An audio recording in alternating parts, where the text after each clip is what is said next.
Hello, and welcome to the ALCTS webinar on RFID, Considerations for Implementation. I'm Rfid Tags, a member of the ALCTS Continuing Education Committee, and I will be your host for today's webinar. Our presenter today is Stephanie Handy. Stephanie is Technical Services and Research Librarian at Northrop Grumman Electronic Systems. Prior to this position, she worked at a variety of libraries, including academic, legal, public, and corporate. She also worked for many years as a freelancer, doing work such as editing, indexing, ebook design, research, and fact-checking. And she survived one RFID implementation. So she brings hands-on experience to today's webinar. There's a few things to keep in mind for today's presentation. We don't have interactive chat capabilities. However, if you wish to comment on today's presentation using Twitter, you may use the hashtag you see on the screen. We won't be monitoring that Twitter feed. So if you have questions for Stephanie, please type them into the question box on your screen, and she will answer them at the end of her presentation. Questions which we don't get to will be answered offline, and the answers will be sent to all attendees. This webinar is being recorded, and you will receive an email with links to the recording, the slides, and an evaluation this week. And now, here's Stephanie. There will be a slight delay as we switch speakers.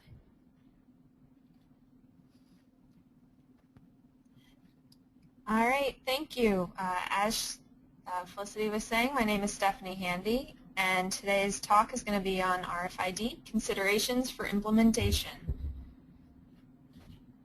I don't know that there's really much left to say about myself. She covered it pretty thoroughly, but if you'd like more information about my experience or any of the work that I've done, you can visit my website at www.stephaniehandy.net. And this is included in the slides, so you can always find it later.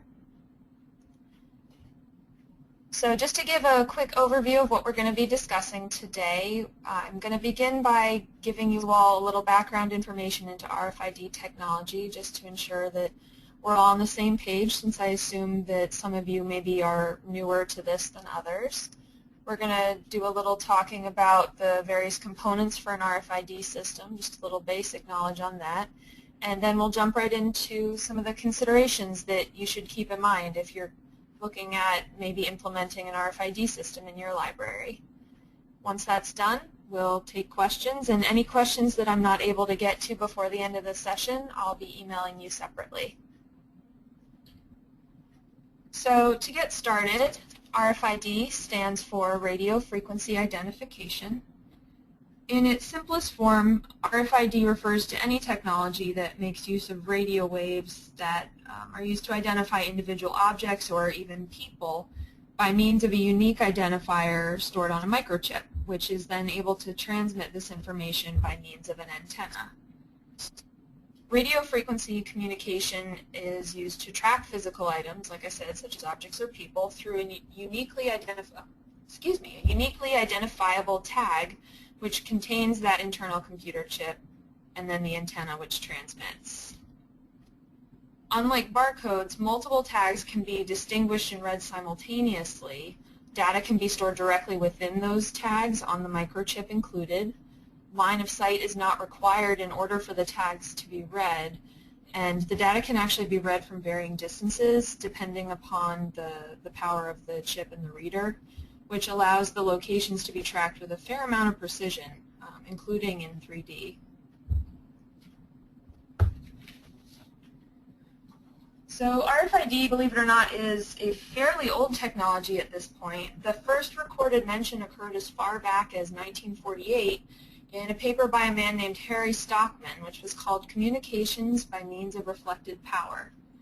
This paper was published by the Institute of Radio Engineers, Incorporated, and described the ways that radio, light, and sound waves could be used for transmission in point-to-point communication, and then he discusses numerous ways that this can be usefully applied. During World War II, in the founding of the identification, friend or foe, or the IFF systems, RFID was used as one of the means of identifying friendly aircraft, allowing various planes to differentiate between their enemies and their allies. It wasn't so much that the enemies were able to be identified. The IFF system, by placing identification means on friendly aircraft, were then able to distinguish in that sense, which provided the allies a distinct profile within the radar system. RFID is used today for a wide variety of applications, such as tracking livestock, triggering equipment, tracking inventory, providing security access, and even for payment systems. Retailers like Walmart and Target have utilized RFID for nearly a decade in some cases. They use it mainly to help track inventory and alleviate loss. This tagging system has also been applied to aid in everything from pet identification, baggage tracking, combating of counterfeited goods, and even tracking the locations of marathon runners and small children. As far as the use of RFID in libraries, this was first proposed in 1998, and the very next year, the Library of Rockefeller University in New York became the first library to implement RFID. That same year, the Farmington Community Library in Michigan was the first public library to do so. Despite the fact that this technology has been around so long in libraries, current figures estimate that less than 10% of American libraries currently use RFID. Despite that fact, the rate of adoption has been increasing at a higher and higher rate. The number of libraries across the globe which use RFID jumped from 600 to 900 in the couple years between 2007 and 2009, and by 2012 it had reached a total number of 3,000 libraries. Libraries hoping to make the transition will need to reconsider many of their conceptions about how operations are carried out moving forward, as well as to carefully weigh the benefits of such a system to ensure that the functionality gained fits the needs of their particular library or consortium. Even in moving forward, if that's determined to be a sound decision, a lot of considerations and planning will have to be taken into account as the implementation moves forward. And that's going to be what we talk about in a little bit. But first we're going to go over a few of the components of an RFID system just to ensure that we all are working with the same terms. So the first RFID component that is important to note is the RFID tags. All of these tags include an onboard engraved antenna and a microchip, which includes at least 64 bits of capacity as well as a unique identifier. And this is the part of the tag that's used to differentiate between various items.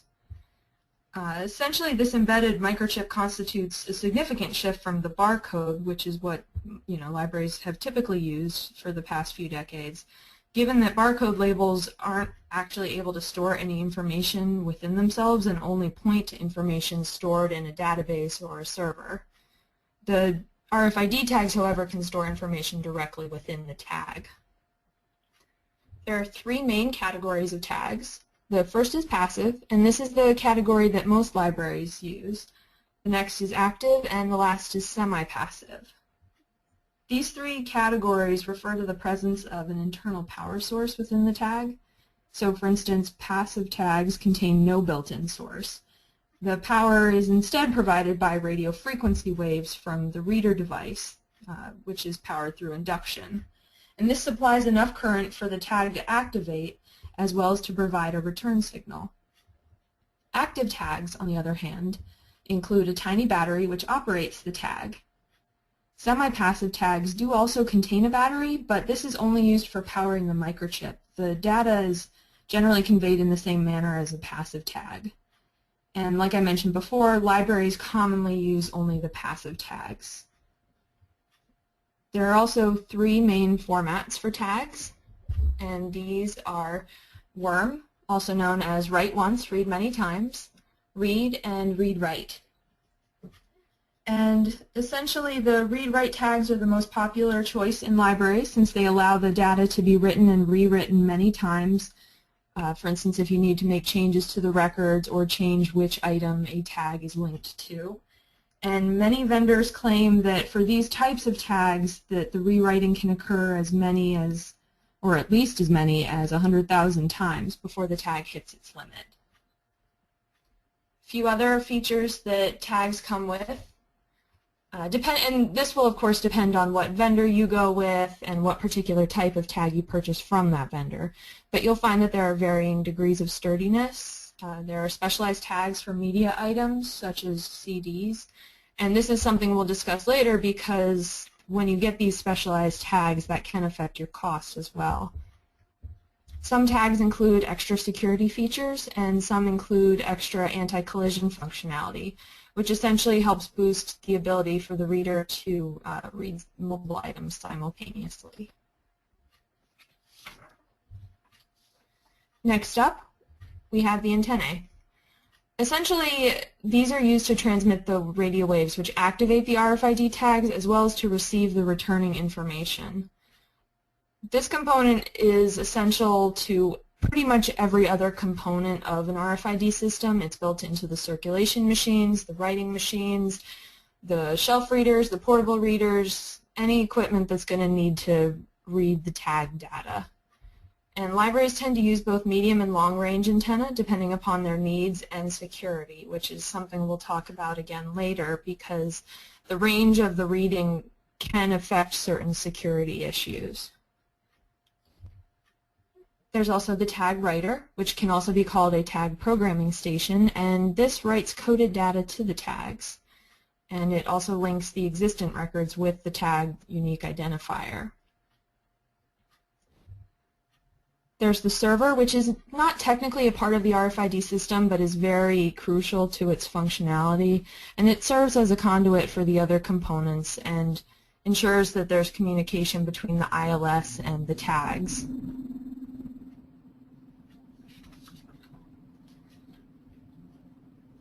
Last but not least, we have the tag readers, and this is probably the widest category of component within an RFID system. Also called a transceiver, it typically contains a transmitter, an antenna, a decoder, and is used to recognize and retrieve data from the RFID tags. The average time required to read a single passive tag is typically less than 100 milliseconds, and typically it can read multiple tags simultaneously. So for instance, if you have a patron placing a stack of 5 books on top of the reader, it can check out all of those books simultaneously and differentiate between them. Readers, however, like I mentioned, come in a variety of forms and are essentially where you're going to find the variety and functionality for your RFID system. Readers are going to include things like your circulation machines, and that's both staff-assisted and self-serve, your handheld reading devices, your built-in shelf readers, your security gates, your automated check-in machine if you get one, a wide variety of things. The platforms or kiosks that are used for circulation include them, and handheld devices, like I mentioned, can be used to locate particular items or take inventory by scanning them along rows of books. Likewise, the built-in shelf readers can perform detailed inventories or locate particular items. The RFID security gates contain readers which identify tags and detect whether or not the item status is checked out or not. And the last item that I mentioned was the automated check-in machine, which can sometimes also contain a conveyor belt system through which books are sorted according to their destination.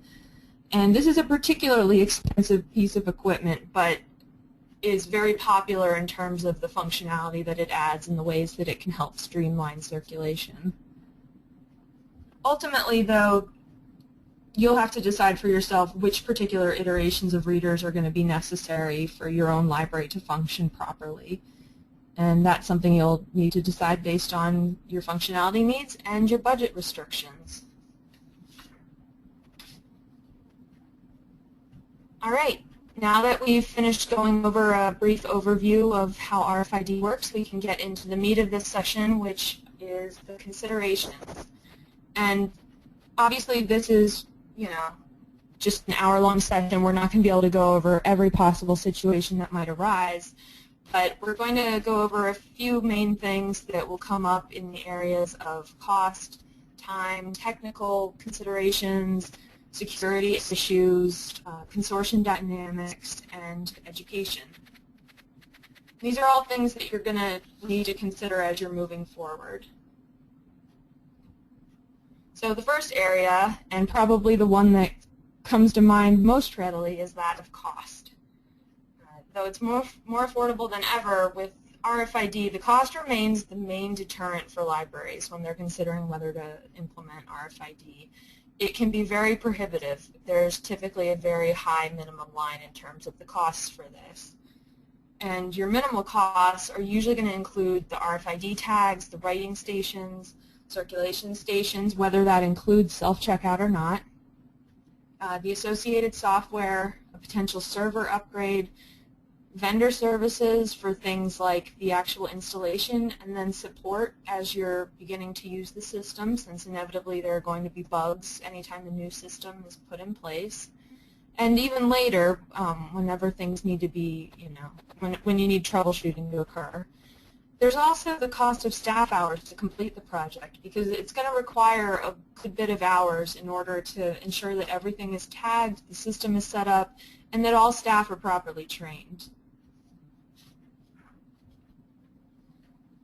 So in terms of cost considerations, you'll also need to now understand the list that I gave you, that was the minimum list of things that you'll need, but that excludes a lot of the functionality that's going to draw many people to RFID. So that means things like the shelf readers or the portable hand readers or the automated check-in systems with or without the automatic sorter. And I'm going to give you a few of the ballpark figures for these things. Now keep in mind that you'll want to talk to a number of different vendors. These are just average costs that I've found from talking to various vendors, but these costs will change over time and will change according to the size of your library and the exact functionality that you need. But in terms of potential costs, you're going to find that a portable reader can cost anywhere from $5,000 to $10,000 each. A single width security gate, so that's one door width, and typically you're going to need several of those, is going to be upwards of $10,000. And the automated check-in and sorting machine is easily above $100,000. Now again, this will vary by vendor, so you'll want to be sure to consult with them, but these are ballpark figures. You want to ensure you receive pricing on all pieces of the RFID technology that you're considering. So if there are any of these items that you're not sure if you want, it's worth it to ask just to see whether this is going to be feasible for you. It will give you a better idea as to what your library is able to handle, because the prices can vary pretty widely from vendor to vendor. Don't forget to check for costs associated with services as well, so that means installation, technical support, if there's going to, those are going to be your main ones, but there's all sorts of services that can come up. Training, for instance, although most vendors will usually provide at least a certain level of training free of cost. So one of the most variable issues within the cost considerations is that of your tag costs. And as you're calculating that, you'll want to make sure that your tag estimations include enough tags for your current holdings, and you're going to want to make sure to leave room for error, since of course, especially if your staff is new to using RFID, and even if they're not, people are going to make mistakes at times. They may apply the tag improperly or damage a tag or apply it to the wrong thing. Inevitably, you want to make sure you've got a little wiggle room. You also want to make sure that you have enough tags for future materials in perpetuity. You need to make sure you've got enough for now, but you also have to make sure that you're going to be able to afford to keep purchasing tags for all the books that you purchase in future, as well as any other materials that you plan to tag. And as you're calculating that, you want to make sure to consider your library's purchasing trends and the material types. Since, for instance, the tags that are specialized for media, such as the disc tags, which can be used for audiobooks or DVDs, those typically are more expensive, so you'll want to make sure that you get cost estimates for both types of tags and then calculate how much of each you're likely to use. The tagging project itself, which we'll also discuss in terms of time considerations, is going to constitute cost for the library, whether that's in terms of vendor services or the cost of staff hours. And that's something you'll want to make sure that you calculate as you're planning for a potential implementation. If the library staff is going to be tagging materials, schedule considerations will also have to be calculated to ensure that the library workflow is not going to be disturbed and the staff aren't overtaxed. And even in the case of vendor processing, you're going to want to use some staff time to do some quality checking and ensure that the items have been properly tagged. When the library I worked for was going through an implementation, we found that we needed to ensure that the tags were linked to the proper barcode, because in some instances they were actually linked to a different item. So that's something you'll want to be aware of and just kind of keep in mind as you're moving forward. So ultimately, given these high costs, libraries are usually going to need to provide a pretty good argument for return on investment, and that's particularly tough. I know most of you know in times like this when budgets are tight to begin with. So typically, arguments are going to be made in terms of how you're going to be able to streamline your processes or deal with a reduction in staff. And to help combat things like loss and theft. For instance, be aware though that for most the payoff is going to require many years. This isn't a quick turnaround where within a year or two you'll have made your costs back. It's better for, it's going to vary widely for each library based on factors like loss prevention and injury reduction, workflow and staff streamlining, all sorts of things, but typically this is going to be a long-term haul. And, you know, for some libraries where they have staggering amounts of costs for lost or stolen materials, if they have a vast collection or particularly expensive materials, obviously that's going to come into play a lot quicker. But that's something you'll want to look into as you're considering this and considering the arguments that you're making when you're going to present this for any budget discussions, is the fact that this can take a while and you'll need to argue for it. All right, next we're going to talk about time considerations. And the main thing that comes into play with this, as we were just discussing, is the tagging projects. And tagging current materials is a significant project, both in terms of staff hours and in the disruption of library workflow. And this is true regardless of whether tagging is going to be completed in-house or by a vendor. Typically, you're going to have two options. You can shut, and this is regardless of whether a vendor performs the services or whether your staff do. You can either shut down the library for the duration of the tagging project, or you can keep the library open and risk disruption. And while the time required for tagging an individual item, as I mentioned before, you know, these readers and writers work very quickly, it doesn't constitute a significant investment on its own, but when you think about it and multiply that short amount of time by the thousands or millions of holdings that your library likely has, that commitment grows much more extensive. And that holds even more true once you add in the time for pulling materials, transporting them, and reshelving them, as well as leaving room for error and for quality checking. So your first option is to close the library. And unfortunately, right off the bat, that's not going to be feasible for some of you, particularly if you are bound to a particular schedule, such as in an academic library, and especially if your holdings are extensive, and closing the library would require a pretty long time period. There's also the risk of not finishing within the set time period if any complications arise.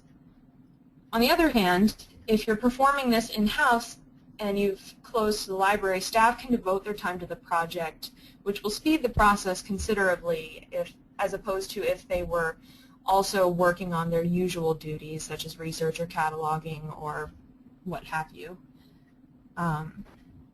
if you're hiring a vendor, some of them may actually require the closure to allow them to work more efficiently, and that's something you'll have to look into if you're considering vendors for this. Your mileage will vary. Ultimately, you're going to get minimal workflow disruption by closing it, aside from the obvious disruption of the library being closed. And as I said, that will disrupt patron access depending on how much of your resources are available online for them, or if, for instance, you're in a public library system and there's another branch nearby that they can potentially use as an alternative in the meantime. But again, this is not going to be an option for everyone. And that's why we have our second option, which is keeping the library open. In this case, the collection can be pulled in stages to minimize the disruption. The main disruption is going to come from the fact that staff are going to be busy tagging, since in most cases if the library is staying open, the staff are going to be the ones doing the tagging. So you'll want to ensure that your staff aren't being overtaxed and that everyone's schedules are still lining up well, and you'll want to consider maybe hiring temporary staff as a supplement, just depending on what your deadline is. For instance, if you've got a long time period and you can take your time with it, then it's not as big a deal and you'll probably be fine. But if you need to get this done quickly, then you may want to consider hiring on a few temporary people. Sorry about that. I don't know if you heard my doorbell just went off, so apologies. So some of the additional time considerations that you'll have to look at are accounting for your library workflow, patron needs, and time required to complete tagging, and that's regardless of which option you go through. And you're also going to want to take into account any items that aren't present at the time of the tagging project. Inevitably, patrons will have items out. You can't avoid that. It's going to happen, but you'll want to make sure to take that into account, and then once you have reopened or what have you, that you're looking for these items and ensuring that they get tagged, since if they don't get tagged, that will then cause a problem when they're brought to circulation later. And some of your additional time commitments are going to be doing quality control, checking for and dealing with mistakes in the tagging, the installation of the actual technology, testing the system, and training the staff before final implementation. So a few of the technical considerations. As regards vendor choice, aside from the topics we've already covered, you're going to want to be sure to research what level of involvement the vendor is going to have in the installation, what the requirements are going to be from the IT department, and what level of technical support they're going to provide, and how long this is going to go on, how timely it's going to be, and how costly it's going to be. Different vendors will provide different levels of this. For instance, some of them will only provide free support for as long as the installation. Some will provide additional free support for a certain time period afterwards, since they understand that bugs are inevitable. And some will provide it complimentary throughout the time that they are your vendor. Typically, though, there is going to be some cost associated with this over time. You're also going to want to evaluate your current technology and ensure that your current server is up to the task before you begin any implementation, and decide whether or not that's going to need to be upgraded or even replaced. You're also going to want to make sure to evaluate whether your current ILS system is going to be able to interface properly with the particular RFID system you're considering, or with any RFID system, since perhaps you would need to consider using a different system. In addition, you're going to want to look into whether any supplemental hardware or software is going to be required.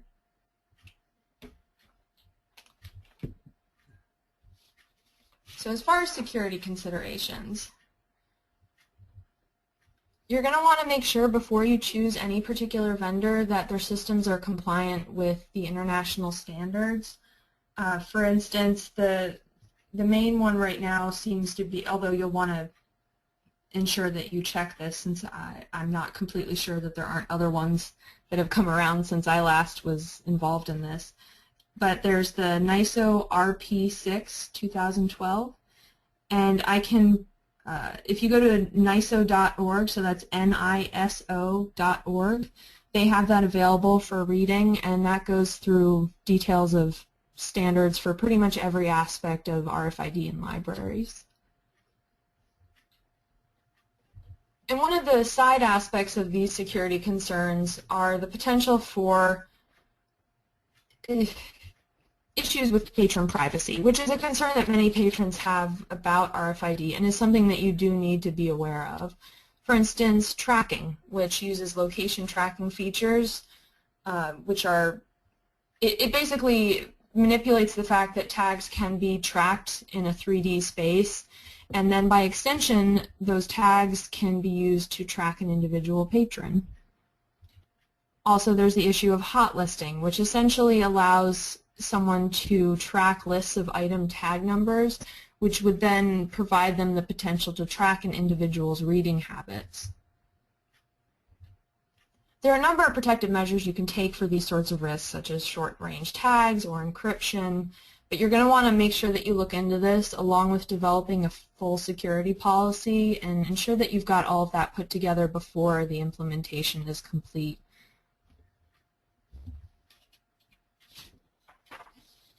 So consortium considerations. And this will affect some of you more than others. My particular experience was working in a public library which implemented RFID, and none of the other branches in my consortium were using it yet. So this is something I very much want to drive home because it will affect you. You want to make sure that you know how many branches are going to be undergoing the transition if you are going to be implementing it. And even if it is going to be multiple, you may not be able to afford implementing it in all of them at once, so you're going to want to make sure you plan out how this is going to go, whether it's going to be all at once, whether you're going to stage it a few at a time, whether you only plan to have one branch with RFID, or if it's going to be as each branch is able to raise the funds. Or, for instance, you could have each begin tagging, and then once everyone is ready, then actually use the tags. So this is something you'll want to look into based on your budgets and the general workflow of your overall consortium. You'll also need to consider what level of functionality each branch is going to receive. The needs of each branch are going to be different. You're going to have a slightly different clientele, slightly different workflow, something that you're going to want to consider, especially in terms of whether each branch is going to receive a different budget. And that's both for the initial budget and moving forward.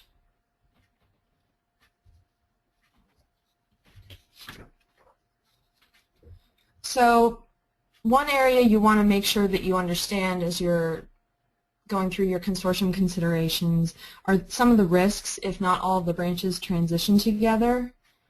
So if items are sent from a branch that does not use RFID and therefore the items are not tagged, when they are sent to a branch which does use RFID, either a tag will need to be added to the item or a different circulation process will need to be used. In either case, this is going to negate some of the streamlining that people usually seek from moving over to RFID. This is also a security and a loss issue since any untagged holdings, so any ILLs that are coming from other branches, for instance, they're not going to work in the same way with the security gates, so that's something you're going to need to be careful of. And this provides extra complication to both circulation and security and can greatly increase your risk of inventory loss. And this can be due to purposeful theft with someone taking advantage of that fact, or it can just be due to negligence, especially when you're first opening up again after you've implemented the RFID. A lot of your patrons are going to take some time getting used to the new system and may not be properly checking items out at first. And it can be very easy for them to simply walk out of the library without properly checking out items, especially if you're using self-checkout stations. If you're choosing to tag ILL items, one thing you'll need to also consider is whose responsibility that's going to be, both in terms of time and cost. Someone's going to have to tag those items and someone's going to have to pay for those tags, and you'll need to figure out from the get-go whether that's going to be the home library or the destination library. And part of this can be determined by whether or not you plan to migrate the home library to RFID later.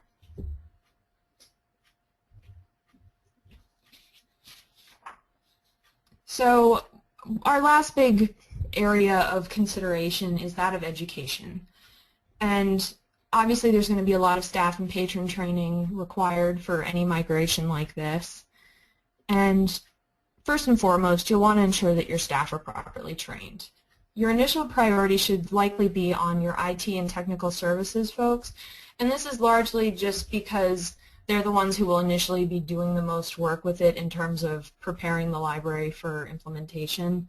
But you should also involve anyone who is going to be a part of the tagging project and ensure that they're all good to go in terms of working through that project.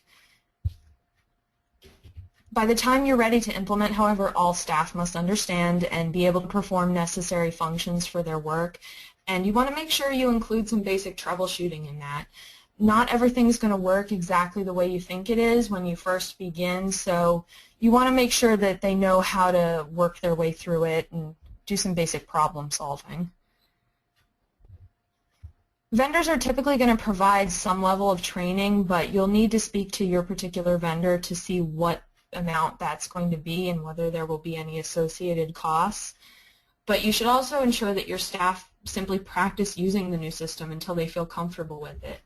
It's one thing to have someone demonstrate for you how it's going to work, and it's another to actually be able to perform the tasks yourself.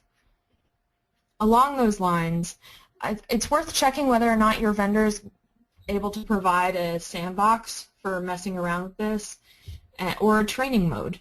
If they don't have this, there are ways around this. For instance, you can create dummy records and dummy accounts for your staff to play with.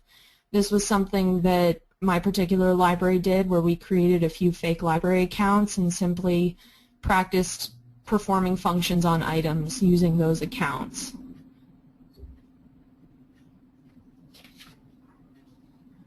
Once the staff are trained, however, there's still the patrons to consider, because this is going to be a big shift for those who use your library, particularly those that have been well used to using the older barcode system or just have difficulty in any big technical shift like this. So you're going to want to plan out your training in advance, and you're going to want to determine what that's going to include for you based on what works best with your particular patrons, whether that's brochures, videos, signage, training sessions. Ultimately, that's up to you. Whenever you have someone checking out at the circulation desk, that's also a good teaching moment. Have your staff explain to the patron what they're doing. That will make it that much easier for them to do it if they are using a self-checkout station later, or for them to just understand how the system works in general. You also want to consider monitoring patron system usage initially, especially at a self-checkout kiosk, and especially during those first few weeks where you've made the transition. There are a couple ways you can do this. You could consider assigning a staff member to kind of watch the self-checkout stations and keep an eye on the patrons and come over if they see someone having trouble or if they think someone hasn't properly checked out some items. And this can help minimize the amount of loss and accidental theft that you encounter in those first few weeks particularly. You could also have someone who is stationed to check receipts as patrons leave if you use a receipt machine to print out a list of the items patrons check out. And this can be used as well. It's up to you which is going to be less invasive or obnoxious to your patrons. Ultimately, you'll know better which dynamic or how easy it is for people to, for instance, watch, or how many staff members you have. But this is definitely something you want to consider, because you'll be amazed how many people will simply walk out thinking that they've checked out their books, but they haven't. And as much as many of those patrons are well-meaning, it's much easier to forget to bring books back if you can't check your account and see that they are there. So that's something you definitely want to be sure to do. And that brings us to the end of the session. Again, these were just a few of the considerations that I think are worth going into. Obviously, a lot more planning and a lot more things are involved than this, but this should be a good leaping off point for you to get started if you're considering it. RFID technology offers many benefits, including the potential for greater workflow streamlining and the reduction of inventory loss, as well as a highly customizable system. But library management need to carefully consider whether this type of system meets their needs based on more factors than cost alone. And cost is a big factor. Even once this initial decision is made, many complex decisions regarding funding, technology, staffing, security, many other things, all of this is going to require thoughtful consideration throughout an implementation. Any RFID installation is going to necessitate careful research and planning with an eye to detail in any potentially affected area of the library workflow. And that brings us to the end of the session. And now we're going to take questions, so if you'll give us just a minute, we're going to start looking through those. Thank you, Stephanie. That was a lot of information. So I invite everyone, if you have questions, just to post them in the questions box, and I'll be monitoring that. So Stephanie, to get started, what's the size of the chip, and how are they attached to the items? Okay, well, that's going to partially depend on whether you're which type of tag you're getting. The typical book tag is only going to be a couple inches big on either side. They're very small. Typically, you can place them inside the back cover or even under the dust jacket, depending on what you prefer. But you're going to get a variance in size depending on your vendor, and also depending on whether it's a media tag. For instance, they make CD tags, which are round tags in the typical size of a CD, which you would simply place over the disk and which contains the microchip. But typically, your typical ones are not going to be very big. So for a book, are they usually just placed inside the cover? Yeah, typically inside the cover or just inside the dust jacket. It depends on your particular processing techniques and that sort of thing. But typically in the library I worked, we just placed them inside the back cover. Okay. For book tags, can you give us a ballpark cost per tag? I would hesitate to, just because this is one of those areas where there is a pretty wide variance by vendor. The media tag, your book tags are typically going to be at least under $1, but I couldn't pinpoint where they are at this point. The implementation I did was a couple years ago, and the costs keep changing every year. So you'll want to call a couple vendors to get estimates, especially because many vendors will actually give you a different price based on how many tags you estimate needing. A lot of times they'll give you a discount for that. The media tags are typically going to be a good bit more expensive, though, than the book tags.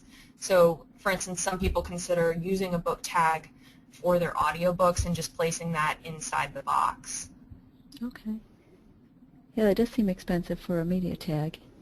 So does RFID require a unique server, or does it use the ILS?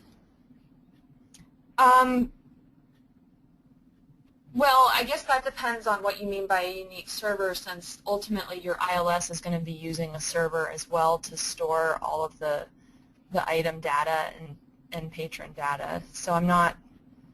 It's going to depend on your setup, I guess. That's a difficult question to answer without getting too much into the detail of it.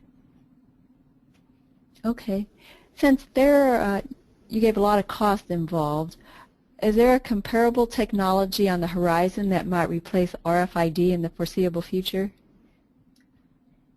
Not in the foreseeable future. I mean, heaven knows technology shifts at the drop of a hat, so I'd hesitate to make any predictions. But as far as I can see, there's not something that would be an equivalent that's ready to replace RFID at this point. Okay. We have a special collections question. Do you know of any model installations using RFID in special collections? When you say a model installation, do you mean in terms of your items or models, or I guess I would need a little more clarification on that. Okay. So whoever sent that question, if you want to rephrase that or be more specific, I'll look for that again. Yeah. I will say that I don't have very much personal experience in terms of RFID used in special collections simply because I haven't worked with special collections, but I know it certainly is used. Mm-hmm. Okay. What is the best method to begin putting together a request for proposal? So where would a person look to get more information on what to include? Well, one thing that's a good first step, and this is something that I've seen a good bit of online, is many libraries actually will post their own proposals that they put forward for an RFID project in terms of their cost-benefit analysis or what they think their needs are going to be. If you do a little searching online, I've found a number of those, and those can be quite helpful in trying to formulate your own and kind of seeing what areas were addressed by other libraries, and particularly libraries that then were successful in moving forward with the project. Okay. One thing you mentioned was staff savings, or you need less staff. So can you give an overview of how the staff savings, where is that going to be a saving? So you can potentially have staff savings. I'd hesitate to call it that. Typically, obviously, what it usually comes down to is just that in situations where there are already less staff, this can help streamline the process. I would hesitate to say that this is a system that can replace staff, but it can help mitigate the loss of staff. But where you're going to find that is in things like, for instance, the automated check-in machines, especially the ones that come with a book sorter, for instance. So when you have people place the book in the slot or scan it on the machine takes care of everything with that and even sorts it into bins, which is typically something that you would need to have staff spend time doing. You can also use it for instance, saving a ton of time on things like inventory taking, particularly if you have the built-in shelf readers and things like that, which can also save time on trying to locate lost items or doing shelf reading in terms of ensuring books are in order. Mm-hmm. And where I am, we would have to barcode and security strip. So I guess this RFID is replacing both of those things. Yeah, it takes care of both all at once. So there'd be some savings in that. Okay, are pacemakers affected by RFID technology? I assume you mean in terms of standing near to the machines and walking. Yeah, and the radio frequency. Yeah, in my experience, they're not. Again, if you have particular staff or you anticipate having a lot of patrons with this issue and you know what particular kind of pacemaker they have, I'd recommend checking that. But in general, this isn't going to affect that sort of thing. Okay. What can you use the portable reader for? Well, for instance, in my particular library, what we would use it for sometimes would be if we had a list of items that we needed to pull for interlibrary loan or for holds. And essentially what you do is you hold it out and kind of swipe it along the books as you're walking down a row, and it can help you locate the particular item you're after. It can also be used as a way of taking inventory if you don't want to splurge on the built-in shelf readers, which are pretty expensive. This can be an alternative to that in that you can create lists of items as you swipe it down a row of books, and it will automatically populate a list. So could you use that for checkout? No, because this is just that particular reader. Typically, they're not going to have the circulation functionality built into them. They're not going to be. It's just a particular function that's not built in, so you would have to have it as a separate device. Mm-hmm. Okay. So the sorters, would they identify untagged books? No, they wouldn't. And that gets back to what I was mentioning about items coming in from other branches that don't have RFID. So for instance, if you wanted to use an automated checkout or check-in machine and a sorter, you would probably also need to have a separate slot or drop-off point for your non-RFID books. But you would encounter a lot of problems with that machine, I'd anticipate, if not everyone in your system is using RFID, since inevitably you're going to have patrons that accidentally put things in the wrong slot. Mm-hmm. So do you know of any libraries that would be using the old system and the RFID system? You know, they haven't gotten around to converting the old collection. I guess I would need a little clarification. You mean in terms of they're using both systems? Yeah, they're using the old barcode system and then are using RFID going forward. I guess that would just mean you need two systems, two different things running at one time. Yeah, and typically your ILS is going to be able to handle both, so it's just a matter of, you know, whether or not you want to spend the time and the money on tagging your items. But I mean, for instance, if your RFID system is malfunctioning or is having issues in some way, you should still be able to scan the barcodes on your items and use it in the ILS. Okay.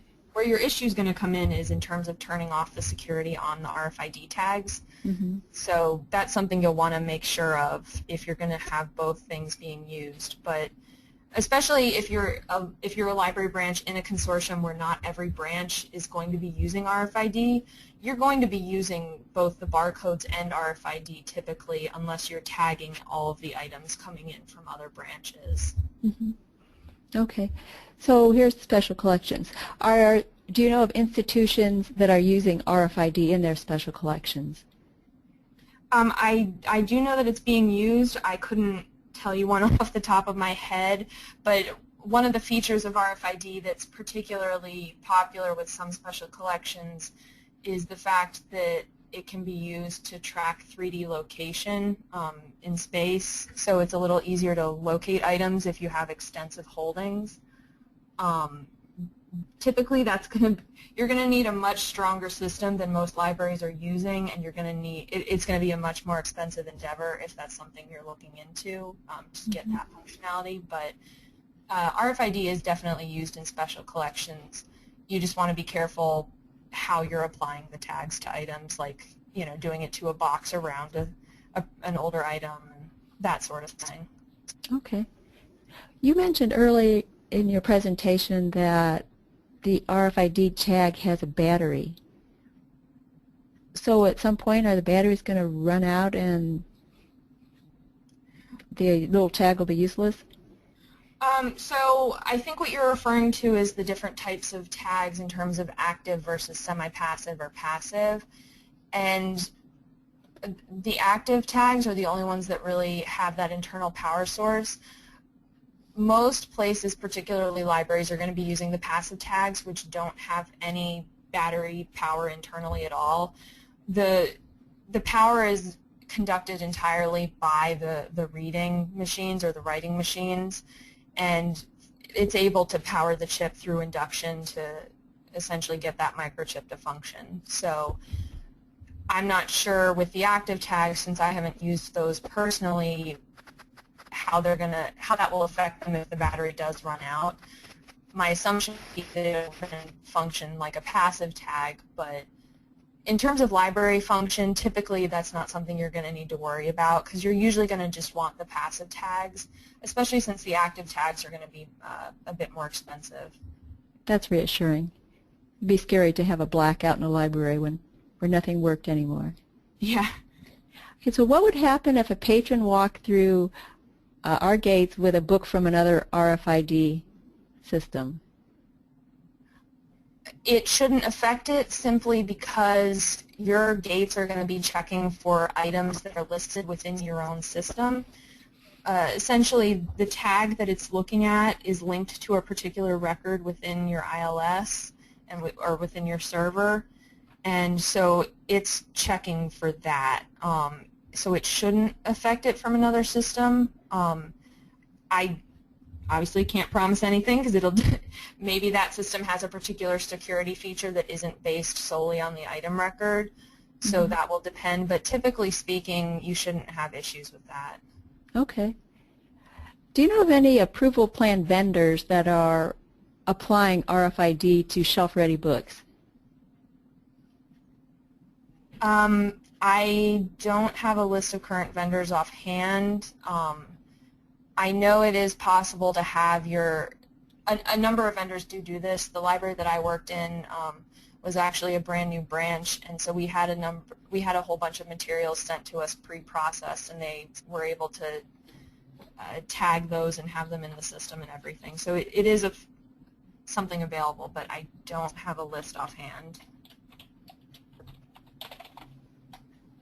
Okay. We have a few minutes, so if you have other questions, please continue to post them. In the meantime, let me give you a summary question, Stephanie. Okay. So I'm at a library with 500,000 items, so and consulting with you. So what would you say pros and cons of my moving to RFID? For me, honestly, a lot of people talk about the streamlining of the system and that sort of thing, and I think that that's true in terms of if you use a sorter or that sort of thing, or if you tend to take inventory frequently or need to find items and tend to have a lot of trouble with that. But for me, the biggest draw is in terms of preventing loss, both in terms of people walking out with items and in terms of being able to locate items that have been misshelved or simply misplaced. Whether you're using built-in shelf readers or a portable hand unit, an RFID system makes it that much easier to find where these items have been put, which is something that in the past would take much longer, or perhaps the items would never be found again until they get weeded out at some later date, simply because there's so much to go through. So typically the area of loss is where I would give a lot of the pluses. Well, thank you. Yeah, as a user, I know I go to a public library in one town where I put the stack of books on the reader and it just reads them all with RFID, and another one I have to do the barcodes one at a time. So from the patron point, there is an advantage to that. Certainly, although I will say, especially for those as you're starting out, something you want to make sure to tell your patrons is, depending on the strength of your readers, it's only going to be able to read so many books at the same time, not because of the number of tags, but simply because the reader is only going to be able to cover a certain amount of area. So if the stack gets too tall, the reader won't be able to reach the top books. Mm-hmm. So that's something you want to be careful of. Well, good. Well, thank you, Stephanie. That was really interesting. And thank you for all your questions. So in a few days, you'll be getting a webinar, an email with the webinar link, the recording, the presentation slides, and an evaluation form. So I want to encourage you to respond to that evaluation form. The Continuing Education Committee will use that to plan future webinars. So your comments are really valuable. So this was our first webinar for fall 2014, and we have additional ones coming up, which you will see on the screen. So in September, we have one on copyright, using Excel to help cut budgets, institutional repository and open access publishing. In October, housing solutions for archival collections, podcasts. And in November, we have a Spanish language webinar on RDA. And we'll be adding additional ones. So I encourage you to check the link you see at the top of the screen for additional ones.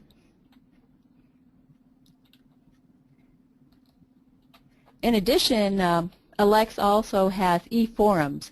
So those are 2-day email chats, and you can sign up for those at that link. And we hold web courses throughout the year in various topics. So please come to the ALCTS website and find out more about all of those. I want to thank Iping Chen Gaffey, our tech support person. We couldn't provide these webinars without the tech support to make sure they run smoothly. And thank you again for joining us this afternoon. And I look forward to your participation in other ALCTS sessions in the future.